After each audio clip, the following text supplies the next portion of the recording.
Bonjour tout le monde et bienvenue sur Genèse, le média qui part à la rencontre des projets chrétiens qui bâtissent l'avenir. Accompagnés par Credo Funding, ces projets portent un souffle, une vision, un appel. Et nous avons beaucoup à recevoir de leurs témoignages. Chaque épisode, un projet, une voix, une mission qui prend vie. Dons, subventions, investissements. Avec Credo Funding, acteur clé de la finance chrétienne, ces initiatives trouvent les moyens d'avancer, de grandir, d'exister, poursuivre de près l'actualité et la diversité des initiatives chrétiennes. Rendez-vous sur credofunding.fr. Pour ce tout premier épisode, on commence très fort. Il n'y a pas un, mais deux invités à mes côtés aujourd'hui, Steven et Sabrina Gunel. Pensez à vous abonner à la chaîne YouTube et à suivre Genèse en version audio sur Spotify, Deezer, Apple Podcast, Amazon Music et sur toutes les plateformes d'écoute. Sabrina, Steven, je suis ravi de vous accueillir sur la nouvelle chaîne, sur le podcast Genèse. La dernière fois que l'on s'est rencontrés, c'était lors du congrès Mission à l'Accor Arena. Comment allez-vous ? Ça va, plaisir partagé d'être là. C'était un bon moment quand même au congrès Mission. On a reçu le prix Ictus du film chrétien. On y allait aussi pour ça et c'est vrai que c'était émouvant, c'est sympa. Ça fait plusieurs semaines maintenant que vous enchaînez les plateaux télé, les radios, les duplex. Comment vous vivez ce marathon médiatique ? Ça se calme là quand même. Oui, là on arrive un peu en bout de course. Il y a eu un moment où c'était plus intense évidemment, mais on savait que ça allait pas durer aussi. On a eu, à notre grande surprise, presque 3 mois de promo intense entre les avant-premières, les projections, débats, les interviews, les déplacements un peu partout en France. On a couvert presque 60 dates, 60 villes, avec par date parfois plusieurs projections, plusieurs rencontres avec le public. Et au milieu de tout ça, après les allers-retours à Paris, avec vie de famille à gérer, vie de couple, vie de foyer à gérer. On va y venir. Et bien sûr, voilà, la presse, les médias, les quelques pétards mouillés qui ont fait objet de polémiques. Tout ça, on l'a pas vu venir. C'était très intense, très soutenu, mais voilà, on l'a traversé. Ça s'est bien passé. Moi, je vous suis sur les réseaux sociaux, évidemment. Vous êtes très présent. On a l'habitude de voir comme une certaine complicité entre vous. Vous ne mettez pas de limite, il n'y a pas de montage. Les vidéos, c'est du one shot. C'est vrai. Il y a une vraie complicité. Vous rigolez. Comment vous vivez ce genre de médiatisation de votre couple aussi, qui est mis en avant ? Vas-y, pardon. Non, vas-y. Non, je veux dire, en un mot, c'est une grande joie. Ouais. Bon, en même temps, c'est pas voulu. On fait en effet les choses spontanées. On les a toujours fait depuis toutes ces années. Il se trouve que on se rend compte qu'en effet maintenant les vidéos sont un peu plus vues qu'il y a quelques mois, mais c'est juste ça la différence. Je pense qu'on a du mal vraiment à s'en rendre compte parce que les chiffres restent des chiffres, on va dire. C'est plutôt quand on croise des gens dans la rue qui disent c'est vous qui avez fait Sacré-Cœur. Et là le vrai contact est plutôt sympathique, quoi. Donc ça arrive souvent que des gens vous interpellent dans la rue. Ça arrive pas souvent, mais je trouve que ça arrive. C'est-à-dire qu'en fait, Sacré-Cœur est notre 9e long métrage et le premier à faire une sortie ciné de cette envergure.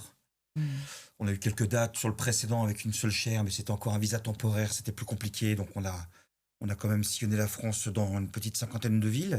C'était marrant. Donc on a eu un petit rodage grâce à une seule chaire il y a 2 ans, mais sans retour d'exposition surmédiatisée, etc. Donc on prenait le train et l'avion très tranquillement.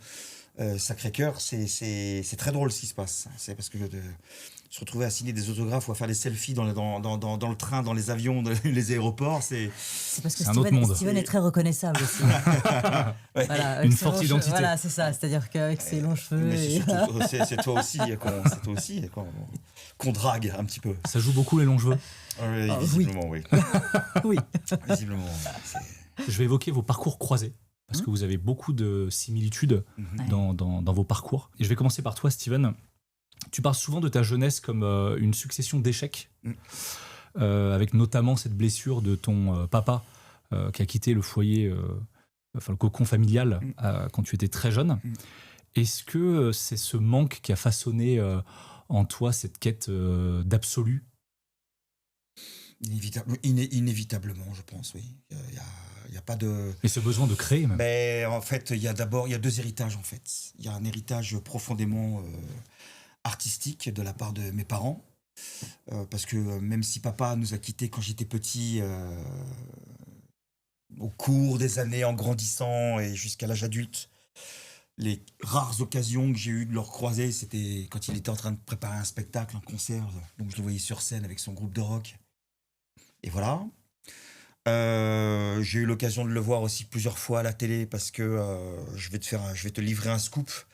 Papa avec son groupe qui s'appelait les Citizens à l'époque était un orchestre voilà, de variétés, de reprises, de tout le répertoire musical rock et classique et de variété.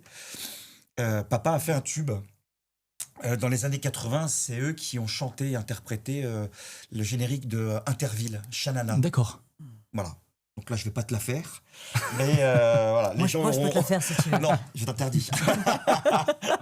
Le mec qui n'assume pas. Moyennement, je le dis. Et donc voilà, donc je sais que quand j'étais gamin, je le voyais de temps en temps à la télé avec Jean-Pierre Foucault, les Vachettes, etc. Bref, voilà, donc il y a tout ça. Maman, elle, avait une sensibilité artistique très forte aussi. Elle était passionnée par la musique, l'art, les ballets, la musique classique. Là-dessus, on a deux gros points communs tous les deux. Donc j'ai d'abord cet héritage culturel, artistique très fort. Et en effet, un besoin de m'exprimer, je ne sais pas d'où il vient. Je ne sais pas comment ça m'est tombé dessus.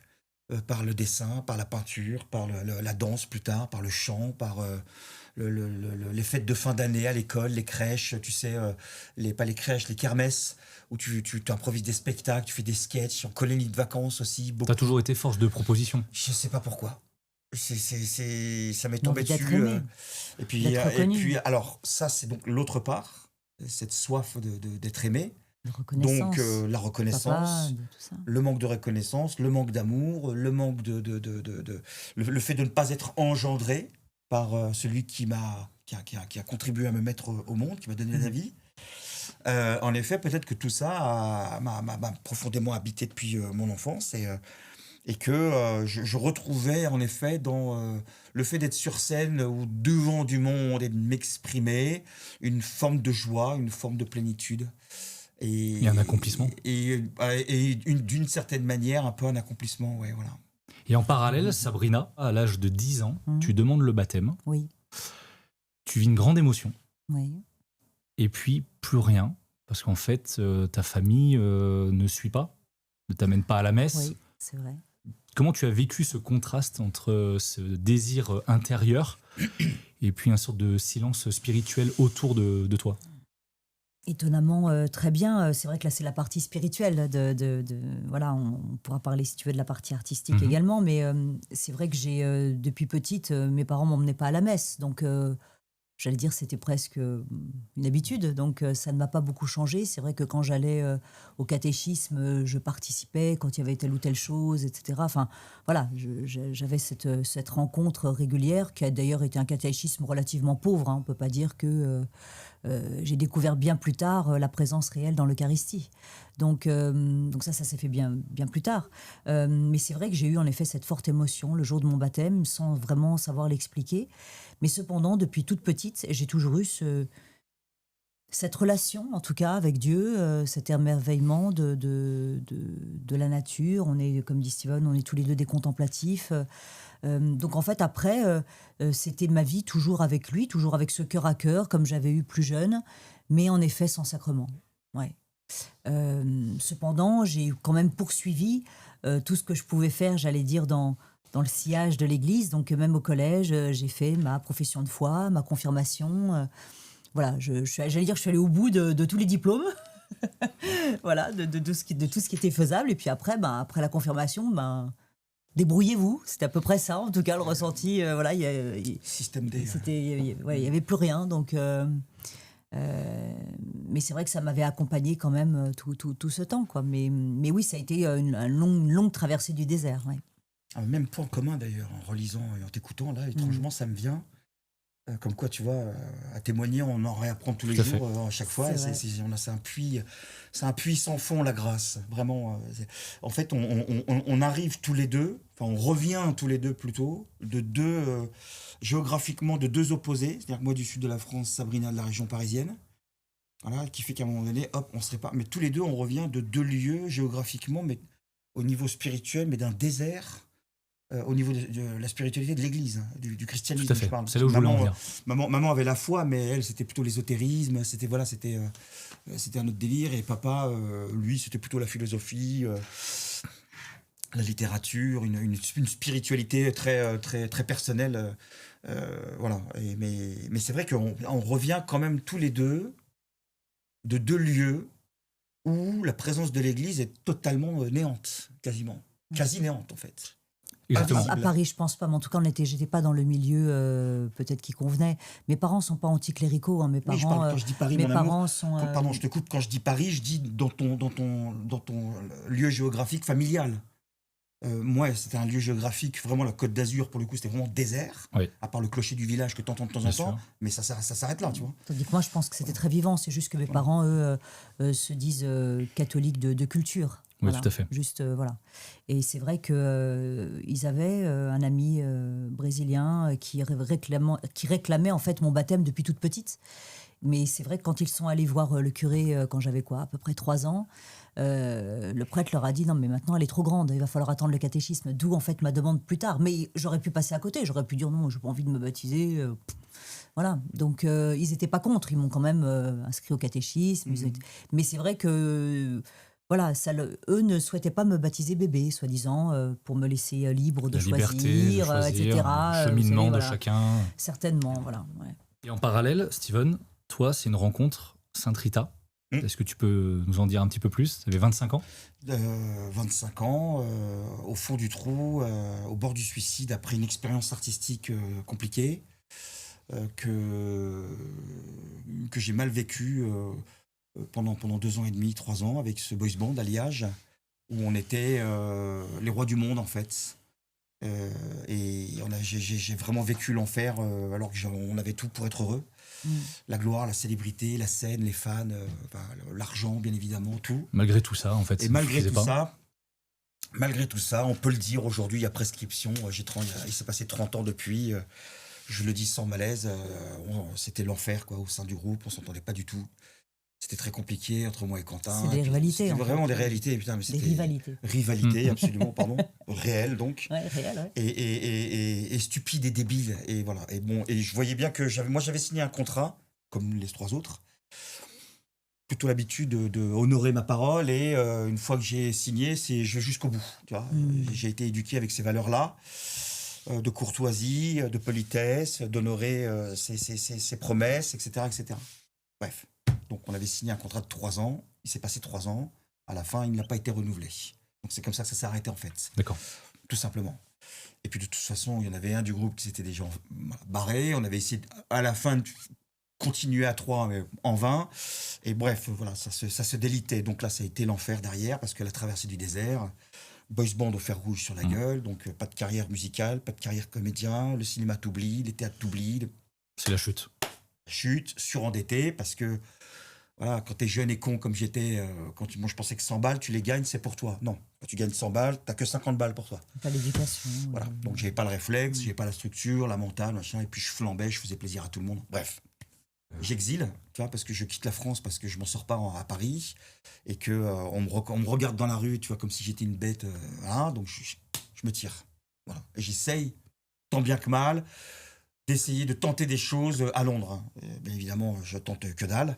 Et voilà, au bord du suicide, un coup de téléphone d'une cabine à maman qui me dit « Mon fils, avant de faire une bêtise, rentre dans une église. » Je fais succinct. Et en rentrant dans cette église, à Saint James, dans le cœur de Londres, à Piccadilly Circus, je ressens une alors, je sais pas si c'est l'encens, le côté feutré, la chaleur des petits cierges, j'en sais rien, Ça tu t'a vois. parlé. Mais tout de suite, hop, ça m'a apaisé. Voilà. Et j'avais pas foutu les pieds dans une église depuis ma première communion, 20 ans ou 18 ans auparavant, quoi, tu vois. Bref. Et elle était particulièrement jolie, cette petite chapelle. Et je me suis assis sur un banc et je me suis endormi. Et je me suis réveillé 3 heures plus tard. Et je suis revenu le lendemain, et ainsi de suite, comme ça. Et je redescends à Cagnes-sur-Mer au bout de quelques mois, parce que je voyais bien que je tournais en rond. Et que ça menait à rien, ma vie à Londres, et que j'arrivais à pas me reconstruire, ni à me resociabiliser et autres. Et qu'il fallait bien, à un moment donné, tôt ou tard, affronter la réalité. Et c'est là que, voilà, Je fais des trucs très rapides. Si les gens veulent en savoir plus, on a écrit un bouquin, Objectif Dieu. Mon témoignage, tu peux le retrouver sur sur 40 vidéos sur YouTube, ici et ailleurs. Grosso modo, maman m'emmène à Sainte-Rita et là, c'est l'explosion. Parce que c'est la rencontre avec le père Louis Normandin qui, d'une conversation, se transforme en confession. Je redécouvre que je suis catholique, j'avais complètement oublié.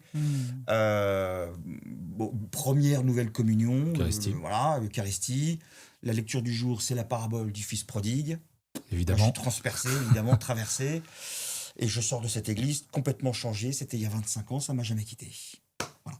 Et alors, en parallèle, là aussi, toujours sur le rapport croisé entre vous, l'Eucharistie, c'est aussi une approche que tu as eue par El Monial. La présence de Jésus dans l'Eucharistie. Oui, en effet, oui, c'était pas prévu au programme, mais je me retrouve en effet un été à Paray-le-Monial et je vais découvrir déjà qu'il y a des chrétiens, des jeunes chrétiens qui ont le feu, Enfin, je me rends compte de l'abîme en fait de mes connaissances que je suis. Je vais repartir avec 30 bouquins. Enfin, je découvre un monde. Soif de Oui, une connaissances. soif de connaissances. Je découvre un monde que je connaissais absolument pas. Moi, j'étais à ce moment-là jeune comédienne parce que c'est ma passion depuis petite. C'est le seul endroit où je me trouve valorisée, où je suis à ma place, parce que je suis ce qu'on appelle une cancre. Voilà, à l'école, c'était pas trop ça, même si après, ça s'est quand même amélioré, que je suis allée quand même jusqu'au bac général, voilà, sans l'avoir, malheureusement. Mais voilà, donc j'ai poursuivi mes études dans le théâtre, et c'est vrai que j'étais jeune comédienne, et dans ce milieu-là, quand on dit qu'on a la foi, on te regarde avec des grands yeux, ou au mieux, moi, on me disait, ah bah oui, c'est normal, elle est brésilienne, donc il y avait un côté exotique, on va dire. Voilà. Ça va pas plus loin. Voilà, on se disait que c'était exotique pour les gens, voilà, de savoir que j'avais la foi. Mais ça se disait pas, donc là, je découvrais des gens qui en parlaient, qui étaient joyeux. Et en effet, je découvre la présence. On me dit voilà que Jésus, Eucharistie, c'est pas juste un souvenir du jeudi saint où on se passe le pain. C'est Jésus qui est réellement présent. Et là, je tombe de ma chaise. Je me dis mais personne me l'a dit auparavant. Et c'est vrai qu'en rentrant, je vais faire ma première prière. Alors, je dis pas que je priais pas avant. Avant, j'avais vraiment en effet cette relation avec le Seigneur de cœur à cœur, comme un meilleur ami, où je lui disais tout et il savait tout. Et c'est vrai que c'est pour ça que ça me semblait totalement idiot de faire des prières de demande, parce que je me suis dit, si Dieu est Dieu, il sait exactement ce dont j'ai besoin et il s'occupe de son enfant comme un parent s'occupe de son enfant. Et je n'ai pas besoin de demander, il sait déjà, voilà. Mais c'est vrai on délègue la responsabilité au final. Ouais, c'est ça. Et c'est vrai que là, j'ai quand même fait une prière de demande à Dieu en lui disant, mais quand même, depuis que je suis toute petite, j'aime le chant, la danse, la comédie musicale, le théâtre. Ça ne doit pas être en vain d'avoir ça dans le cœur et de me sentir à ma place dans ces moments-là. Et tu fais une prière pour clarifier en fait tout ça. Oui, pour dire montre-moi le chemin. En fait, moi, je veux faire ta volonté, donc montre-moi vers quoi je dois aller. Voilà, montre-moi vers où tu me veux. Voilà. Et puis la deuxième prière, c'était je veux un époux chrétien. Donc j'ai été exaucée très rapidement puisque j'ai rencontré Steven assez rapidement, mais toujours dans cette optique en fait de travail, puisque j'avais envie d'aligner ma foi et mon métier, mon art. D'être cohérent en fait. D'être cohérent, la cohérence. Absolument. Et je me suis dit, j'avais envie d'écrire quelque chose qui ait du sens, qui apporte justement le beau, le bon, le vrai. Alors ça pouvait être un spectacle. Alors, en priorité, c'était la scène, parce que je venais de là, de ce travail scénique et donc du théâtre. Et c'était plus simple à mettre en scène quelque chose qu'on écrit, etc. Mais je ne me sentais pas d'écrire toute seule. Donc je me suis dit, il faut que je trouve quelqu'un qui puisse coécrire avec moi. Puis je voulais que ça ait du sens. Je voulais quelqu'un qui connaisse mieux que moi, justement, cette culture biblique. Et c'est là que je rencontre en premier, en effet, Damien Ricourt. Qui fait des seuls en scène et je suis émerveillée. Je vais lui donner ma carte de visite en lui disant mais si un jour tu fais un spectacle, pense à moi. Et puis derrière je vois justement ce documentaire Vie privée, vie publique de Mireille Dumas qui avait fait un spécial Ben-Hur où Steven jouait le Christ et je découvre en effet voilà, et je découvre son témoignage et je vois ce jeune comédien qui en effet a chanté, dansé. Alors moi je l'aurais jamais reconnu, je sais pas comment les gens font encore même aujourd'hui pour parfois le reconnaître, mais les yeux, on m'a dit Ouais, On a les yeux bleus, on reconnaît. Moi, j'étais en internat en fait à ce moment-là, donc j'avais les musiques en tête, mais j'avais pas forcément le visuel. Bon, en tout cas, voilà, je découvre ça, je vois qu'il a écrit des bouquins, qu'il joue avec Robert Hossein. J'avais joué, d'ailleurs, c'était mon premier contrat avec Robert Hossein plusieurs années auparavant. Tout ça, c'est des éléments qui te parlent, artistiques, Absolument. chrétiens. Et je me dis, il parle de sa foi, sans qui en honte. plus, exactement, quand j'ai regardé les archives, même chez Ardisson, on sent en toi, Steven, une conviction.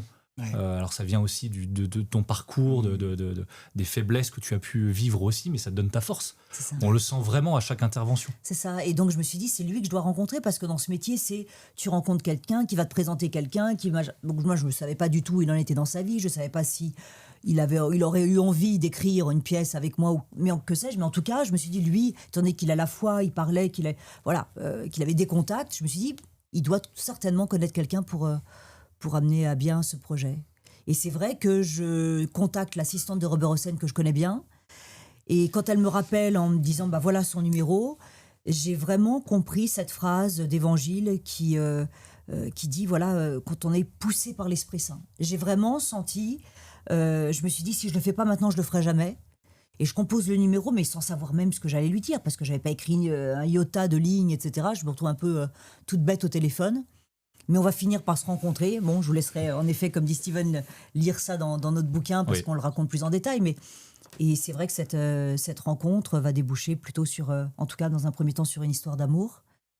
Et puis comme quoi Dieu écrit droit avec nos lignes courbes, parce qu'il n'a pas perdu en tête de ma première prière. En fait, il n'a pas perdu cette prière que j'avais faite, cette demande que j'avais faite de me montrer le chemin et de faire sa volonté. Et on a écrit, en effet, on est à notre 9e long documentaire. Donc finalement, c'est pas sur scène, en tout cas pour le moment, que les choses se sont faites, mais c'est derrière les caméras. Et là, on est sur le 10e long, qui là, pour le coup, sera une vraie histoire, avec une vraie écriture. Et là, pour le coup, elle a écrit toute seule, elle a eu besoin de personne, le scénario. Et tu as pleuré. À chaque page que je tournais, je chialais et je disais, ok, c'est bon. C'est du ciel. C'est ça, il faut le faire. Il faut le faire, on y va. Donc derrière, vous êtes ensemble, ça y est, un couple se forme, il y a une cohérence qui s'enchaîne. Vous avez des enfants ? Non sans peine. Hein. Non sans peine. Non sans peine, parce que c'est deux personnalités, deux mondes qui se rencontrent, qui se confrontent. C'est deux cancres qui se... Il faut que ça se façonne. C'est deux TDAH qui se rencontrent. C'est deux troubles de l'attention avec hyperactivité. Il y a un peu tout dedans, donc forcément, ça frictionne. Quand ça pète, il faut s'éloigner. Mais c'est la foi qui permet de tenir. Bien sûr, c'est le socle. Oui, et de polir tout ça. C'est l'amour qui me presse. Voilà. Au-delà de la foi, c'est la charité qui me presse. À qui irions-nous, Seigneur ? Tu as les paroles de la vie éternelle. Si je suis une prière exaucée pour Sabrina, Sabrina est une rose offerte par la Vierge Marie pour moi. C'est beau. Et ça, j'en dirai pas plus. C'est dans Objectif Dieu. Là, il faut... Alors derrière, il y a une série de documentaires. Ouais. Fais-moi vivre, Aeternam, qui est une trilogie. Claire aimée, Une seule chair, que j'ai beaucoup aimé. Sacré-Cœur. Gaspard avant. Et Gaspard. Le soldat de l'amour. Il a commencé par Exactement. Gaspard. Fais-moi vivre. Gaspard. Exactement. Ah, il a dit Gaspard. Oui, il a dit. Mais j'ai eu 3 secondes de. Fais-moi vivre, Gaspard, la trilogie Aeternam, Claire M ou La joie de vivre, et puis Une seule chair, et enfin. Je demande qu'on vérifie ça dans les. Exactement. On va checker tout ça. Sacré-Cœur au cinéma. Premier film avec une sortie nationale. Exactement. On va y venir. Et j'ai lu que chaque film est né d'une rencontre. Chaque film est un miracle. Parce qu'en effet, on ne sait jamais comment on va commencer, comment on va le faire. Et à la fin, au bout d'un an, il y a un film. Et là, on se regarde et puis on se dit, mais comment on a fait ? Avant la rencontre, c'est d'abord l'intuition. Voilà. Et ça, c'est vraiment une grâce qui nous a été donnée. Un charisme propre dans notre couple, dans notre vocation, qui est tombé comme ça du ciel, à l'issue d'une soirée témoignage, justement, de Damien et Elisabeth Ricourt. Qu'ils avaient donné, je crois qu'on est en 2014, fin 2014. On est en mai, 10 ans, je crois. près, ouais. Avril-mai. On est en avril-mai 2014, donc il y a 10 ans quasiment, tu vois. En l'église Notre-Dame des Victoires, à Paris, dans le 2e, où ils nous ont livré leur témoignage, qui nous a mais complètement, littéralement mis par terre, transpercé, ouvert le cœur. Enfin, c'était incroyable. Et d'abord, c'était des retrouvailles parce qu'on les avait perdus de vue déjà depuis 3-4 ans. Et on avait entendu parler en fait de la maladie de Damien, son cancer, sa dépression, machin, etc. Depuis janvier en fait. C'est en l'appelant pour le nouvel an qu'on a appris ça. Voilà, et on s'est retrouvés, on s'est embrassés comme du bon pain. Lui, il était en fauteuil roulant déjà, donc c'était bon, le déclin à la fin. Et tous les deux, on repart en scooter avec Sabrina à la maison et au feu rouge. Voilà. Les fusions nous tombent dessus sans nous parler. Je lève ma visière, je me retourne et elle me dit oui, on va le faire. Et on a eu la même idée au même moment de proposer, de faire l'interview, le témoignage en film, machin, etc. Et ça a fait un long métrage à la fin. Et quelques mois plus tard, quand le film est diffusé sur KTO, je regarde et plein d'émotions, fais-moi vivre à la télé. Je dis putain, quand même. Et je descends de l'immeuble pour aller m'en griller une. Et puis c'est quand même, c'était une belle expérience. Et pourquoi pas recommencer? Et machinalement, je vais sur mon téléphone et je tombe sur le visage en scrollant sur les réseaux sociaux, sur la bouille de ce petit Gaspard aux yeux bleus. Et je me dis, mais qu'est-ce que c'est que ce truc? Et je vois l'être d'un papa qui va dire adieu à son fils, un truc dans le genre. Et je dis, non, quand même pas. Tu vois, tout de suite, forcément, j'en ai des frissons, je t'en parle là, j'en ai des frissons encore. Bref, ça se fait machinalement, je raconte pas tout dans les détails. Pareil, c'est dans le livre Objectif Dieu, tu vas acheter, machin, tu découvres tout, on a les détails. Je remonte à la maison, j'ouvre la porte, Sabrina vient vers moi. Oui, on va faire Gaspard. Elle a eu... c'est une évidence. À 5 étages de différence, je sais pas ce qu'elle a vu à ce moment-là, je suis pas sûr. Je peux pas raconter vite. On a eu, par exemple, encore une fois, et ça a été comme ça jusqu'à éternellement. Non. Au moment du montage de Gaspard, on reçoit un message sur Facebook de quelqu'un qui nous dit et les Irakiens, est-ce que ça vous intéresse? Les chrétiens persécutés d'Orient. Et en fait, ça c'est venu en fait d'une intuition. On est allé sur place. On va vous la faire courte, et c'est là qu'il y a eu, en effet, on n'en a pas parlé tout à l'heure, mais le sanctuaire retrouvé, voilà, qu'on a oublié dans la liste tout à l'heure. Bon voilà, le sanctuaire retrouvé, et c'est vrai qu'après le sanctuaire retrouvé, silence radio du ciel. Voilà. D'accord. À ce moment-là, je perdais ma grand-mère, et en tapant sur Google où va l'âme, la vie après la mort, les choses comme ça. Et ben en fait, on se rendait compte qu'il n'y avait pas grand-chose de la part de l'Église.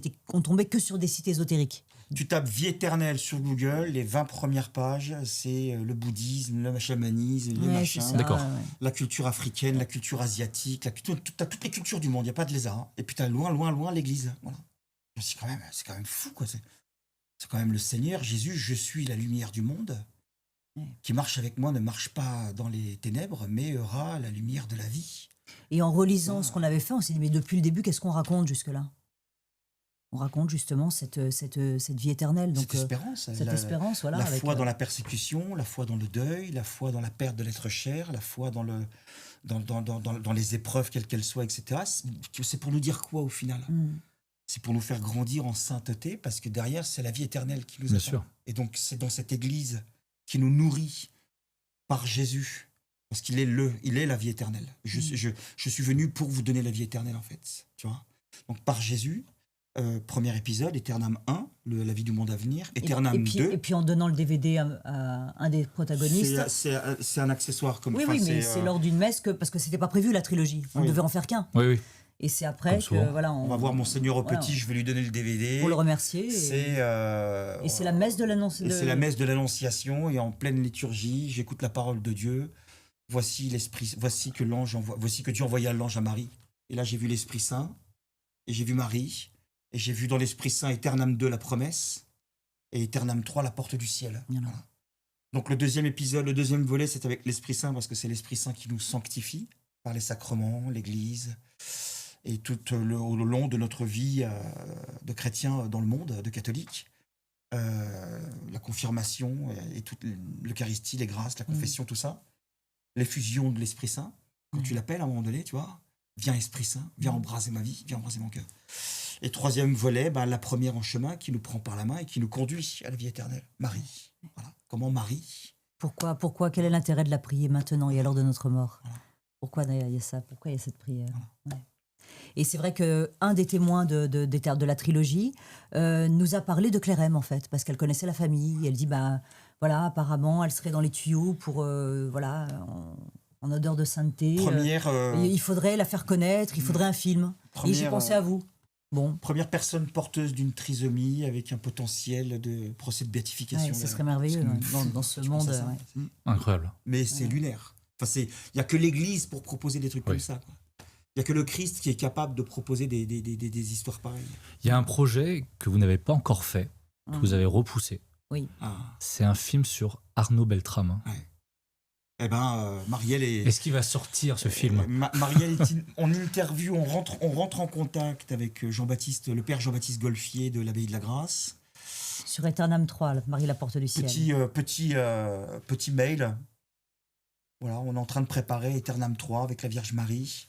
Et on découvre le témoignage de Marielle dans une vidéo avec vous, comment Arnaud a cheminé dans sa vie jusqu'à cette rencontre mariale et ce pèlerinage à Sainte-Anne-d'Auray, etc., qui a fait qu'à un moment donné, il a rencontré Marielle, etc. On l'envoie comme ça. Hein. Et tout de suite, Jean-Baptiste nous répond en disant c'est pas gagné, je vous promets rien, parce qu'elle refuse toutes les interviews, voilà, elle veut qu'on lui foute la paix. C'était encore frais, hein, le drame. Je dis ok, pas de problème. Oui, ça devait faire 1 an ou 2. Coup de téléphone 2 jours plus tard, même pas. Le lendemain, Jean-Baptiste qui m'envoie un mail, il dit écoutez, voilà son portable, elle attend votre appel avec impatience. Et donc on l'a eu dans Eternam 3. Donc je l'appelle. Elle me dit mais je vous connais, j'adore vos films, machin, j'ai vu Gaspard, j'ai vu machin. Et surtout qu'elle connaissait bien Damien et que ça a été son une prof. ancienne élève. En plus, évidemment, j'ai envie de dire. C'est Damien Ricourt était son prof de théâtre. l'histoire qui continue. Donc pas de problème, quand vous voulez, on s'organise, on descend dans le sud, on fait les interviews à l'Abbaye de la Grâce. Oui. Donc on découvre. Très belle abbaye. On découvre en profondeur l'histoire de Marielle à ce moment-là. On prend le temps d'une belle et longue interview. Et de cette rencontre-là naît l'idée de... Quelques mois plus tard, elle demande à refaire le film, à savoir si on pouvait modifier le film d'origine en fait qu'on avait vu. Si on pouvait bidouiller, on fait ah non, ça se bidouille pas, il faut tout refaire s'il faut le faire. Et elle a dit mais si c'est avec vous, je le fais. Pardonne-moi mon amour, c'était pas quelques mois plus tard. C'était 1 an plus tard. C'était le jour même. Quasiment. Non, parce qu'on avait rendez-vous avec souviens-toi, le gars qui avait fait le film, qui était là. D'accord. Il nous a fait venir exprès. D'accord. Voilà, c'est ça aussi la vie de couple. T'es d'accord, pas d'accord, t'es sûr, pas sûr. J'ai un doute. Il y a eu un C'est rendez-vous. vrai. Oui. Il y a eu un deuxième rendez-vous, Oui. tu as raison. Et Oui, donc c'est là parce oui, qu'il voulait c'est- refaire une version d'un documentaire. Et là, c'est là qu'on dit non, tu fais pas une nouvelle version. Tu fais un film en fait. Exactement. Et donc Qui ose gagne, qui était le titre du film Provisoire. Ouais. provisoire, ou en tout cas que j'espérais tant, était l'idée de raconter l'histoire, non pas comment il est mort, ça tout le monde le sait, mais de montrer comment il avait vécu. Son parcours. Donc pour le faire très simple, c'est on démarre justement avec la fin. Voilà. Moi j'avais. Au Oui, mais Super U. oui. Je raconte pas tout, hein, mais Oui. voilà. Mais surtout Et qu'on là- va pas le faire. Donc à la prise Flashback. d'otage. Et après, flashback, on voit d'où il est né, machin, comment il grandit, avec une succession de témoignages de la famille. Après, quand il rentre dans les corps de l'armée, de la police, machin, et puis comment il s'est cassé la gueule toute sa vie, comment il s'est relevé à chaque fois, comment il a tenu, persisté, l'abnégation, le courage, la dévotion. Jusqu'à donner sa vie. Quand même, jusqu'à donner sa vie. Qui fait ça? Pas beaucoup de personnes. Donc après, on peut me raconter tout ce qu'on veut. Dans ses choix, ses doutes, ses hésitations, ses fréquentations, machin, les zones d'ombre. Je suis mentable de ça. C'est que le mec, à la fin, il donne sa vie pour sauver une autre. Moi, ça me bat. Voilà. Et donc, non, il n'y aura pas de qui ose gagne. En tout cas, dans ce métier, on peut jamais dire jamais, mais voilà, il est dans un placard pour le moment. Et on sait, C'est pas le moment. Et on sait que On voilà, sait qu'il il y a une boîte de production prod qui qui s'occupe dessus et qui s'occupe de Qui est ça. dessus, Et, ouais. Pour un biopic, là, pour le coup, une vraie fiction, je pense. Voilà. Parlons de Sacré-Cœur. Amen. Ça fait longtemps que vous n'en avez pas parlé. Voilà, entre autres. Rapidement, même ceux qui veulent aller plus loin, il y a des tas de vidéos, des tas d'interviews où vous expliquez un peu l'origine. En une phrase, Sacré-Cœur, comment ça vient à vous? En une phrase. En une phrase. Là, pour le coup, c'est une rencontre. Non, mais c'est une rencontre. Avec Alicia et le père Marot. Alicia El Permaro. Août 2024, 23, août 2023, sanctuaire Notre-Dame-du-Lot, petite session mariale, repos en vacances. Moi, je commençais à essayer, on avait fait une seule chair, les représentations, j'étais heureux comme tout. Putain, génial, on se met sur Beltrame. Et moi, je commençais à travailler les visuels, machin, le pitch. Et je vais dans mon coin parce qu'il fait 40 degrés. Voilà. Il a dit en une phrase. Voilà. On est mal barré. C'est la première partie de la phrase. Et Sacré-Cœur. continue. Et non, mais voilà. Et moi, je suis dans ma chambre avec le ventilateur en pleine tronche, en train de travailler sur ce projet Beltrame. Sabrina assiste à la conférence qui avait lieu l'après-midi avec le témoignage de Alicia Beauvisage et du père Édouard Marot. Vas-y, la suite. Oui, mais il faut dire en une phrase. Donc, en effet, c'est à l'issue de cette rencontre que on s'est rendu compte que c'était complètement fou. Déjà qu'on ne savait pas que c'était possible de se consacrer au Sacré-Cœur de Jésus. Donc c'est quelque chose qu'on va vivre. On se rend compte que c'est une salvadorienne qui nous en parle. En fait, c'est un petit peu l'effet boomerang, c'est-à-dire que l'apparition a eu lieu en Bourgogne. C'est parti dans le monde entier, une dévotion incroyable un peu partout dans le monde, que ce soit en Asie ou en Amérique. Et là, aujourd'hui, on avait l'impression qu'elle revenait en nous disant « vous avez oublié ça en chemin ». Donc on s'est dit, il y a une réappropriation de la France, à dire, mais quand même, il y a eu ça en France. C'est-à-dire qu'après la Terre Sainte, le Christ est apparu en Bourgogne. C'est complètement dingue, cette histoire. Je ne sais pas si les gens réalisent ça. Ouais. Même moi, je ne le réalise pas, en fait. Vraiment. J'ai beau... on a beau avoir fait le film, en témoigner, réécouter, machin, quand même. Et en relisant notre histoire, on s'est rendu compte que le Sacré-Cœur était dans nos vies depuis le début, mais qu'il était là comme... Enfin, je ne sais pas, comme... je veux dire, c'est horrible de dire comme un meuble, mais dans le sens où...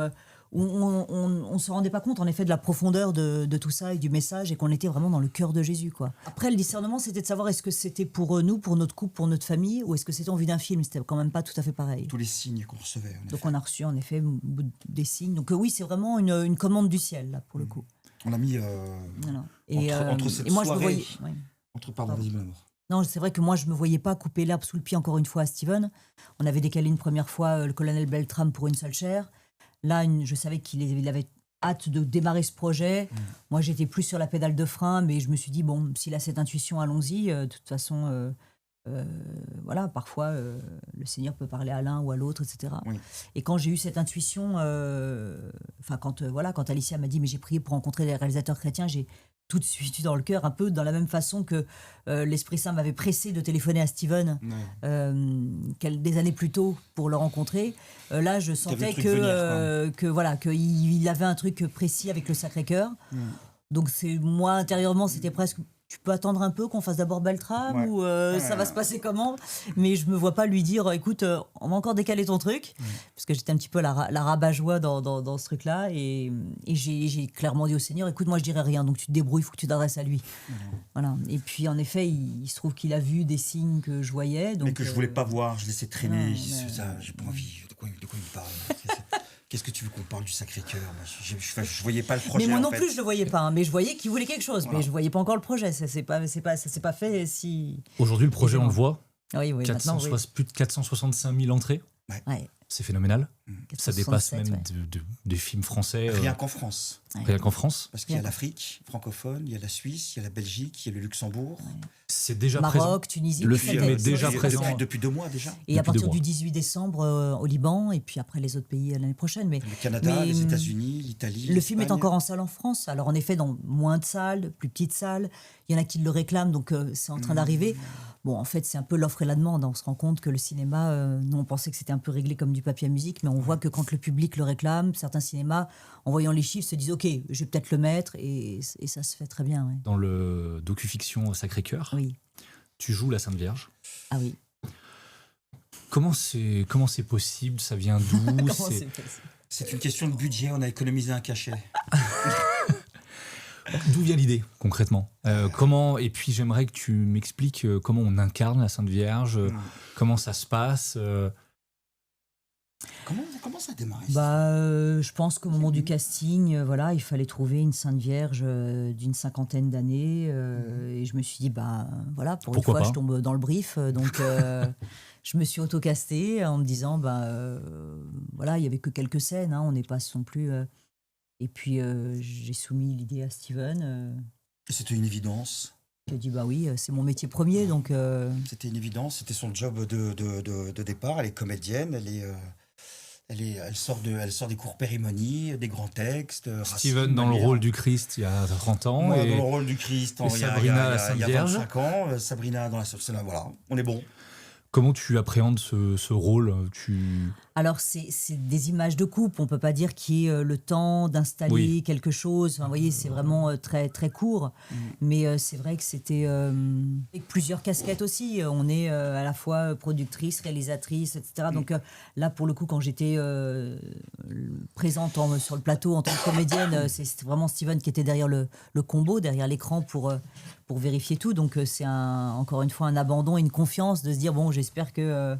la prise est bonne, parce que j'ai pas forcément le cadre, il me dit pas forcément. Il faut alors. Donc c'est bien ce que tu dis.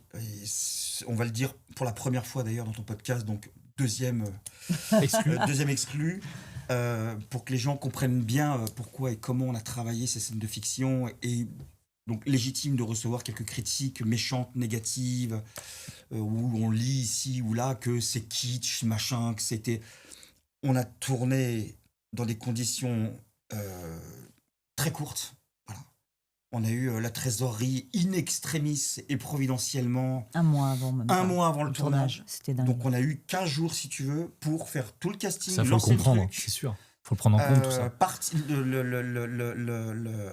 Qu'on appelle ça? Moi, je pense pas qu'il faut le prendre en compte. Hein, C'est vrai? Ouais, moi je pense pas. Moi je pense que c'est le résultat qui compte, et que t'aies mis 2 jours ou que t'aies mis 6 mois. En fait, c'est le public, il a pas à savoir que ça a été une galère et qu'on a. Oui. Moi c'est ma vision, mais après. Bien je sûr. je finis de donner la mienne. Vas-y. Là, c'est parce qu'il commentait. Fais attention, parce que ça va partir en main courante devant tout le monde. Bah là, on reconnaît le couple aussi sur les réseaux sociaux.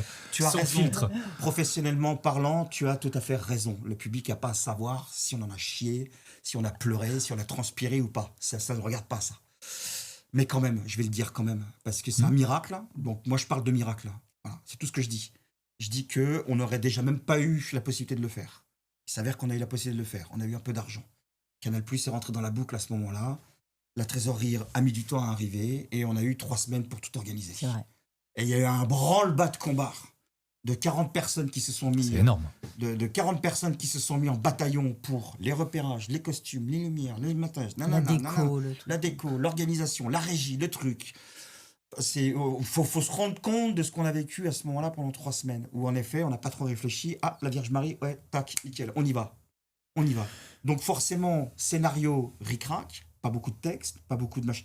Des scènes juste à peu près présentables, tu vois, comme ça, et comment on essaye de synthétiser, de mettre ça en place. Voilà. Je pense que c'est important. Oui, il n'y a qu'une croix, il n'y a pas les 2 bons larrons. Oui, il n'y a qu'un soldat romain. Le public nous a posé la question. Ouais. Oui, il n'y a pas le peuple, machin, etc. Oui, il manque plein de trucs. Parce qu'on n'avait pas d'argent. On a tourné en un jour. On a tout tourné en un jour. C'est pour ça que je pense que c'est des quand même one-shots à chaque important fois. de le savoir et de l'entendre, bien sûr. parce qu'en fait, on est tous habitués à un film, voilà, bien chiadé ou tout ça. Et donc, le regard change quand même. Et c'est quand même, je trouve, important de savoir qu'on ne peut pas faire... Je veux simplement dire qu'il y a des films qui coûtent des dizaines de millions d'euros. Des dizaines de millions d'euros. Voilà. Subventionnés, machin. Ils ont tout ce qu'il faut. Ok ? Et parfois, tu regardes ces films-là, tu te dis, putain, j'ai le sentiment, je vais dire une bêtise, je me dis qu'avec mon iPhone, avec mon téléphone portable, j'aurais fait à peu près pareil. Voilà. Et tu te demandes où est passé le fric, en fait. Ou alors, il y a du décor, mais il n'y a pas de fond. Voilà. Et tu te demandes où est passé l'argent, en fait. Voilà. On va faire le lien par rapport à Credo Funding, Bien sûr. en termes de financement. Comment est-ce que c'est fait la première fois, la première connexion avec Credo Funding? C'était pour le sanctuaire retrouvé, peut-être. C'était pour le sanctuaire retrouvé. Oui, c'est une collaboration de longue date. Oui, c'est la 7e ou 8e là, avec la Lumière du Monde qui est en cours. En effet, on a démarré, on a fait Fais-moi vivre avec Damien et Elisabeth. Gratos, c'était pour les offrir. Voilà. On travaillait pour d'autres branches, pour d'autres boîtes, etc. Donc on facturait. Ouais, on a fait 2-3 trucs. Voilà, on démarrait. On démarrait. Après, il y a eu Gaspard, pareil. Mais là, le KTO est rentré dans la boucle tout de suite. D'accord. Puis on a des aides donc on a eu de région, et de diocèse, des choses comme ça. Nanterre, tout ça aussi. Les fondations. Les fondations, pardon. On a eu 1 ou 2 fondations qu'on est allé voir, qui nous ont soutenus une fois, mais de façon très généreuse, et qui nous ont permis de faire ces premiers documentaires. Et là, on s'est dit, pour le sanctuaire retrouvé, comment je raconte Bargemont, l'arrivée des chrétiens persécutés dans le sud de la France, comment ils retapent l'église, comment ils réévangélisent les pauvres. Voilà. Vrai sujet, là. On l'a un peu budgétisé. Là, on est allé chercher un peu plus. Parce qu'il y avait du voyage, du trajet, il y avait tout ça. Et puis, matériellement, là, on voulait passer un delta aussi, donc il fallait qu'on investisse dans de vraies caméras, etc., etc. Et là, on s'est dit, peut-être, faire une campagne de... Et on est tombé, je ne sais même plus comment on a découvert Credo Funding. Le bouche à oreille ou providentiellement sur les réseaux sociaux. Et puis je trouvais que ça avait du sens de passer par Credo Funding plutôt que de faire une autre campagne gratos, un Ulule ou je sais pas quoi. Parce qu'on s'est dit, si on reste dans la sphère, on va fédérer et on va chercher non seulement des personnes généreuses, 1 euro à 10 000 euros, Oui, bien sûr. le geste, c'est tout ce qui compte. Il n'y a que des actes d'amour pour nous. Les gens font ce qu'ils veulent après, ce qu'ils peuvent surtout. Mais on s'est dit, eux, ils vont être les ambassadeurs du film derrière. Exactement. Ça fidélise, ça engage. Ça fidélise, ça engage. Et donc, du coup, voilà, là, on arrive à la 8e campagne avec La lumière du monde. La lumière du monde. Et On a encore plus démarré, aujourd'hui. Prochain projet de film. Mais attends, on a démarré la première campagne, ils sont peut-être 60, 75 à nous avoir soutenus. Et on n'a fait que croître depuis 7 ans. Et aujourd'hui, ils sont presque près de 1000 sur la lumière du monde en quelques semaines. On n'a jamais vu ça. Comment est-ce que vous vivez ce soutien de donateurs? Parce qu'en fait, c'est assez rare de voir des films qui reposent aussi au début par des dons. C'est très important pour nous sur plusieurs plans. Évidemment, sur le plan de fédérer. Enfin, déjà, ça nous donne aussi un baromètre de savoir est-ce qu'on est sur la bonne voie, est-ce qu'eux croient au projet. Donc ça, c'est le premier point. Le deuxième point, d'autant plus là, pour la lumière du monde, c'est plus on sera légion, plus on aura de légitimité et une force de persuasion vis-à-vis des chaînes de télé, par exemple, ou des plateformes telles Netflix, etc., à mettre la main à la poche et à nous soutenir également, parce que si, c'est le futur public, en fait. Donc, si on est, je sais pas, 10 000 à soutenir la lumière du monde, ils vont peut-être y réfléchir à 2 fois. Ils vont pas dire, oui, non, mais votre truc sur le Christ, on s'en fout. Vous voyez, on va avoir une certaine crédibilité. Et puis, c'est vrai que nous, on part souvent de zéro, on arrive à zéro. À chaque film, c'est un recommencement. C'est pour ça qu'on ne s'arrête jamais. Ce film, La lumière du monde, on y est dessus depuis mars dernier. Et donc, on a besoin de fonds pour démarrer les premières dépenses, que ce soit s'entourer justement d'une production, d'une équipe, d'une production déléguée qui va nous aider à savoir où est-ce qu'on va tourner, parce que pour le moment c'est un peu flou, on ne sait pas si ça va être l'Italie, l'Espagne ou le Maroc, vous voyez, donc c'est des, voilà, pour ça il faut un peu, voilà, donc il y a un budget global, mais Parlons-en, qui s'élève à 5 millions d'euros hors taxe. Ouais, entre 5 et 7 millions. Alors, pour compléter ce que dit Sabrina par rapport aux Credo Funders, comme j'aime bien les appeler, pourquoi c'est important? Parce que sans eux, moi, j'y vais pas. S'il n'y a pas de soutien, si je vois qu'on est tout seul, on n'y va pas. Voilà. Et de se savoir entouré, aimé par la prière, parce que je pense que les gens prient aussi pour nous, énormément, beaucoup. Voilà. Il y a ça. Il y a aussi cette affection, on voit les messages qu'on nous laisse après le don. Voilà. Il laisse un don, mais on est de cœur avec vous, allez les Gunets, merci, bravo, on vous aime, continuez, machin. Ça me comble de joie. Et puis on a des histoires émouvantes aussi, des personnes. Et c'est cette joie-là qui me motive. Et en effet, vas-y, l'histoire émouvante, très forte. Non, on a en effet des gens qui vont nous dire, voilà, j'ai une toute petite retraite, 450 €, enfin, mais je vous donne 10 € parce que voilà, j'y crois et rien que pour, enfin, du coup, on se trouve un peu à se dire, zut, maintenant, rien que pour elle, il va falloir aller au bout, quoi. Voilà. C'est bien. Mais c'est nos béquilles, c'est nos béquilles, en fait, ouais. Parce que nous, devant des événements comme ça, mais on baisse les bras tous les jours, on s'en prend plein la gueule, les disputes, les combats, les pas possibles, l'argent, les finances, comment on va faire. L'administratif. L'administratif. On est encore sur de l'administratif là avec Sacré-Cœur, hein. On n'en a pas fini là de choses à remplir, qu'on nous redemande. On pense que le film est sorti, c'est fini. Non, c'est. Revenons sur le film La lumière du monde. J'aime bien le parallèle avec les mystères. Dans différentes interviews, les mystères douloureux avec la passion de Mel Gibson. Est-ce que vous pouvez nous en parler un petit peu? Sabrina, au cours du Carême 2025,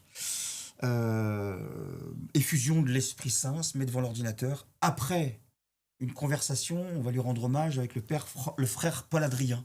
Voilà. Et parce qu'à un moment donné, on avait plusieurs idées de films après Sacré-Cœur, mais on n'arrivait pas à... Voilà, on déjeune avec lui. Ça tombait à l'eau, machin, nanana, ça n'avait pas avancé. Où est-ce qu'on va? On ne sait pas. Pour déjeuner avec lui. Et au cours de la conversation, il dit, mais attendez, vous êtes chrétien, vous êtes réalisateur, donnez-nous Jésus. Je fais, comment ça, donnez-nous Jésus? Moi, je vois une affiche, je vois Jésus, j'ai envie d'aller le voir. Donc, ah d'accord, mais genre une fiction, machin, etc. Et c'est vrai qu'on reste là-dessus, on rentre, et puis on... puis on lui dit surtout, mais il y a déjà Gibson, il y a déjà tout ça, il y a déjà Chosen. Il dit oui, mais et alors? Et c'est vrai qu'on s'est rendu compte, en effet, qu'il n'y avait aucune production française qui s'était lancée, qui avait abordé le sujet. On s'est dit, c'est quand même fou. Il y a la Pologne, l'Italie, l'Amérique du Sud, l'Angleterre, il y a tous les pays pléthore du de monde, films. mais jamais une production française ne s'est emparée du sujet du Christ. Donc on avait envie de dire à notre distributeur, arrêtez d'importer les films US, produisons, voilà, on va faire de... Et on prie, et voilà, et Sabrina, inspiration divine, et elle sort un scénario que je lis au fur et à mesure. Et je dis franchement, ouais, à part 3 virgules, ça, ceci peut-être lent, machin, là on peut peut-être retravailler, mais je chiale à chaque page que je tourne. Voilà. Et je me dis, c'est vraiment du ciel. C'est ça qu'il faut faire. Et plus je lisais, au départ, le titre provisoire, c'était le procès du Christ. Oui. Parce qu'on tourne autour du procès du Christ pour voir un petit peu l'avancement, l'évolution des combats, les ténèbres, la lumière. Est-ce que je l'aurais reconnu à cette époque ? Au départ, je l'aime bien, après je l'aime plus. Au début, je l'aime pas et finalement je l'aime bien. Enfin voilà. Mais c'est une fresque, hein, ce film. Et c'est une fresque avec différents regards. Avec des scènes de l'évangile qu'on n'a jamais vues au cinéma. Et quelque chose de véritablement lumineux dans la trame. Et je voyais le mot lumière qui venait. Novateur dans l'approche. Incroyable. Et enfin, Dieu fait homme au cinéma. Pas Jésus, mon copain, ou pas... Et c'est là que je suis tombé un peu dans la comparaison. En effet, vous avez les mystères douloureux avec la passion de Mel Gibson. Très douloureux. C'est vrai. Avec des flashbacks quand même. Ce qui nous permet de tenir un peu ces 2 heures compliquées. Les mystères glorieux avec le Jésus de Nazareth de Zeffirelli, où tu vois de l'Annonciation à l'Ascension, toute la vie du Christ. C'est la gloire. Voilà, la gloire du Seigneur. Et Pasolini, 1900, début 20e, noir et blanc, que des quasiment plans fixes, aucune interprétation, c'est l'évangile à la virgule, c'est l'évangile selon saint Matthieu, les mystères joyeux, la joie d'annoncer l'évangile. Enfin, 2027, 2028 peut-être, les mystères lumineux au cinéma. Voilà. Et j'ai trouvé ça magnifique. Et ce qui m'a donné aussi un petit peu le truc, comme quoi ça nous a été un peu validé, je découvre, en faisant des recherches sur Internet, qu'en 2027, on célébrera, est-ce que ça fera un jubilé ou pas, ça j'en sais rien, mais en tout cas on célébrera les 25 ans de l'institution des mystères lumineux par Saint Jean-Paul II, dans l'Église. Et Saint Jean-Paul II est le patron de Crea Filmmakers, parce que Crea Filmmakers a été fondé le 22 octobre officiellement 2012, là, le jour où on reçoit les cabis à ce moment-là.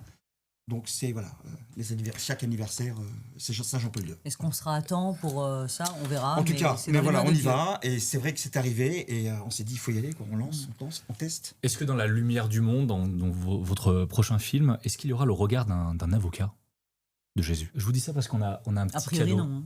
On a un petit cadeau de la part de toute l'équipe. Pourquoi tu dis a priori non ? Parce qu'il n'y avait pas d'avocat à l'époque. Non, mais c'est pas un avocat de l'époque. C'est un avocat. Je crois savoir ce que c'est, ce cadeau. On a un petit cadeau de la part de toute l'équipe Credo Funding. Merci. Merci infiniment.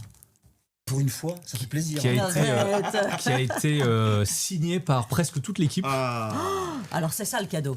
C'est vraiment ça. C'est un livre que j'ai lu, qui est écrit par un avocat. Alors je vois ce que c'est. Mais on ne l'a pas. Mais c'est version moderne en fait. C'est si le Christ était aujourd'hui, non ? Tu peux ouvrir, tu verras. J'aime bien te deviner. T'as vu, je prends mon temps. Je trouve que c'est un bon concept d'écriture. Attention. Oui, c'est l'avocat, exactement, magnifique. De Jésus. C'est adorable. On s'est dit que ça pouvait amener d'autres réflexions. Ah mais carrément. Alors ça les mecs, ça fait plaisir ça. On y avait pensé, mais en fait en le rencontrant, on s'est rendu compte que lui, voilà, on fait des bisous. Non mais c'est pour dire que voilà, au-delà de l'écriture du scénario, on rencontre du monde parce qu'il faut nourrir la réflexion, de savoir pour les approches, ce qui pourrait historiquement être juste sur la thématique, il faut être cohérent. Pour le prochain film La lumière du monde, ce n'est plus une docu-fiction, c'est un film fiction. Ouais. Là, c'est un autre niveau. Comment vous l'appréhendez ? Au jour le jour. Parce que je me dis qu'on peut rater, la campagne n'est pas terminée. Et déjà, il y a cette première étape de campagne, de collecte. Oui. On n'est même pas à 50%. À l'heure où on parle, peut-être qu'on l'a dépassé, je ne sais pas. Mais, à l'heure où ça sera diffusé, tu veux dire. À l'heure où ça sera diffusé, ce film, ce pod. Mais moi, je force rien. Je ne force jamais les choses. Donc, si je vois que ça ne marche pas et que je n'ai pas ce qu'il faut pour pouvoir démarrer, on tourne la page, on passe à autre chose. Voilà. Et on verra. Donc, si on réussit la campagne, c'est que derrière, il y a plus de 1000 personnes qui nous soutiennent et qui veulent ce film. Donc, ça nous oblige, il n'y a pas de souci. Mais même à 99%, je valide pas le truc. Mais là, vous devez avoir hâte quand même de passer cette phase-là. C'est quand même excitant de se dire qu'on part sur un nouveau format, avec une rigueur, une nouvelle rigueur. Ça serait merveilleux. En plus, si on y arrivait, et puis là, ça serait tellement logique. Beaucoup de personnes vous attendent au tournant. Très exigeant. Absolument. Dans les deux sens, en se disant ils vont aller encore plus loin, ça va être top.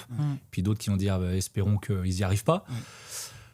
C'est excitant quand même, C'est très comme excitant. aventure. C'est galvi- c'est vrai, c'est- c'est vrai. c'est, euh, Et puis le choix des lieux, le choix d'autres effectifs. on est impatient de démarrer. Ouais, Voilà, ouais. pour être tout à fait franc, on est vraiment impatient de démarrer. De poursuivre aussi l'écriture, parce Ouais. que c'est toujours en constant mouvement, là, mais oui, oui. Sur la famille, comment est-ce que vos enfants vivent ça? Sans rentrer dans l'intimité, mais d'avoir des parents tous les deux face caméra, aussi derrière la caméra, en critique positive, en critique négative, qui se déplacent. Comment ils le vivent? Moi, je pense qu'ils ont été préservés quand même de tout ce mouvement de polémique, etc. Déjà, ils ont vu le film, ils ont été fiers de le voir au cinéma, de voir qu'il y avait du monde, que ça plaisait. Ils ont été très touchés. Mais après, ils ont leur vie d'adolescent. C'est des grands, hein, donc voilà, très normal. Ils nous suivent depuis le début, parce que quand on a Ouais. commencé il y a 15 ans, ils étaient petits. Donc on les embarquait avec nous. Sur les tournages. On profitait toujours des vacances Ouais. scolaires pour faire les tournages. Tu vois, des interviews, des déplacements, prises de vue, Bien etc. sûr. Donc ils nous ont toujours vus, tu vois, avec les bagnoles, la bagnole pleine. Au départ, on avait un Renault Espace, après un Scénic. Enfin, maintenant, on a un gros 4x4, on met tout le matos, etc. Et puis voilà, et puis ils nous aidaient sur le tournage à mettre le trépied, les caméras, etc. Donc ils nous ont toujours vus là-dedans, en fait. Mm. Et c'est vrai qu'en le grandissant, à métier un de moment papa et donné- maman, c'est le moins métier glamour c'est de l'autre ça, côté, en voilà. fait. Exactement. Et puis après, jusqu'à peut-être une seule chair. Bon, bah, là, voilà, ils ont grandi et ils ont un petit peu arrêté de nous suivre à partir de ce moment-là, quoi, en fait. Et Ouais. on a fait Sacré-Cœur sans eux, parce que là, pour le coup, Une seule chair aussi sans eux. Hein. il y a eu un tournage de Ah oui, un dans tournage dans le sud, oui, tu as raison. Ouais, pendant ouais. Noël. Ouais, Mais c'est voilà, vrai. mais c'était voilà, vu qu'on a tourné les interviews à Paris de Sacré-Cœur pas loin d'ici. Ouais. Et la fiction en Avignon, 2 fois 2 semaines, un lundi, vendredi, donc avec des allers-retours entre les deux. Voilà, et qu'on ne pouvait pas se permettre d'attendre les vacances scolaires. Voilà, ils nous attendaient patiemment, mais ils sont très fiers de ce qu'on fait, je pense, et ils sont très heureux pour nous. Est-ce que vous auriez un petit mot à dire à la caméra pour ceux qui se disent un don, est-ce que c'est vraiment utile? À quoi ça sert? Qu'est-ce que vous diriez face caméra? Je te l'ai dit tout à l'heure, pas de dons, pas de films. Donc moi, sans les donateurs, sans les soutiens, sans les crowdfunders, sans ces actes d'amour et de confiance, c'est une marque de confiance quand même, tu vois, de donner 10 balles pour un film, ou pour une association, ou pour un hôpital, ou pour Bien sûr. rénover une chapelle, ou que je sais, c'est au-delà de la foi, c'est de la confiance, c'est de l'amour, c'est de la confiance, c'est tout ça, quoi. Et donc c'est indispensable. Nous, c'est ce qui nous a permis de nous enraciner, de nous construire et de progresser.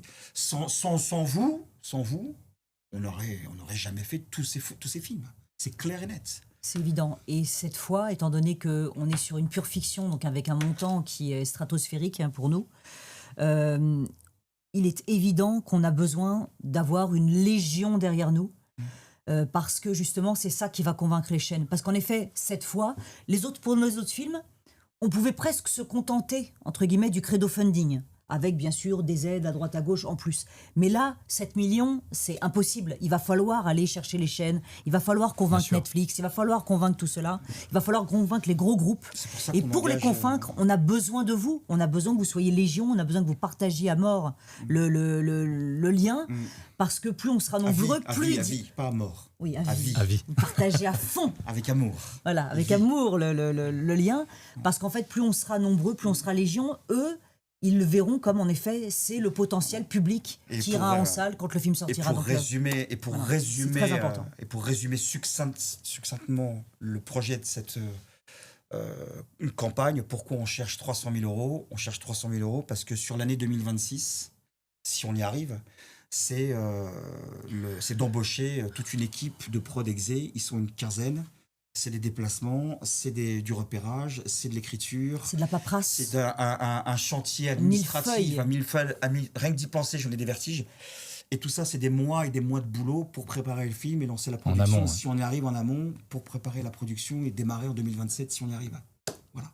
Parce que le cycle de la construction de tout ça, c'est des mois et des mois et des mois en fait. Alors que si on part, jusqu'à présent, vous aviez l'équipe au complète. Mais donc on s'est démerdé comme on a pu jusqu'à présent très bien. Une seule chair, la lumière du monde, c'est pas possible. Donc on part dans un film super production ciné. Donc on part vraiment avec une équipe qu'on est en train de monter et ça coûte vraiment beaucoup. Enfin, ça coûte très cher. Tout est écrit, tout est détaillé de toute façon dans la campagne. Vous pouvez tout vérifier. Voilà. Steven, Sabrina, un immense merci, d'avoir pris le temps de témoigner. On va évidemment continuer à suivre de très près la collecte. Ouais, merci. Chez Credo Funding, toute l'équipe est derrière vous. Merci infiniment. Merci de votre soutien. Et puis on a hâte de voir la progression du projet La Lumière du Monde et puis de le voir en salle. On vous tient informé. C'est dans les mains de Dieu. Merci beaucoup. Credo Funding, premier partenaire de Créa Filmmakers. Coupé. Yes. Pour vous qui nous regardez ou nous écoutez, envie de soutenir les projets de Steven et Sabrina, de découvrir les campagnes en cours, on vous met tous les liens dans la description de l'épisode. N'hésitez pas à vous abonner à Genèse, à laisser un commentaire, à partager autour de vous et à nous suivre aussi en audio sur toutes les grandes plateformes. Merci d'avoir été avec nous pour ce premier épisode avec Steven et Sabrina Gunel. Cet épisode sort à l'approche de Noël, alors on a envie avec toute l'équipe de Genèse de vous souhaiter un saint et joyeux Noël. On se retrouve très bientôt pour un prochain rendez-vous pour découvrir d'autres projets, d'autres visages, d'autres histoires portées par la foi et par le désir de servir le bien commun. À très vite.